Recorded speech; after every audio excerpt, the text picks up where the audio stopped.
আসসালামু আলাইকুম রহমতুল্লাহ। আমি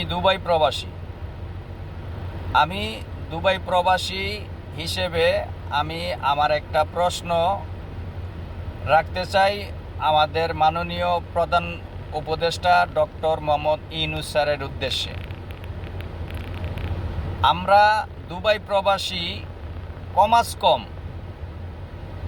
1 মিলিয়নেরও বেশি দুবাই প্রবাসী আমরা আছি এখানে। আমরা এই 1 মিলিয়ন প্রবাসী কি আমরা রেমিটেন্স বাংলাদেশে দেই না? আর আমাদের এই রেমিটেন্স দ্বারা কি বাংলাদেশে কোনো উপকৃত হয় না? যদি হয় তাহলে কেন আমরা এত অবহেলিত? এখানে আমরা কেন এত অবহেলিত?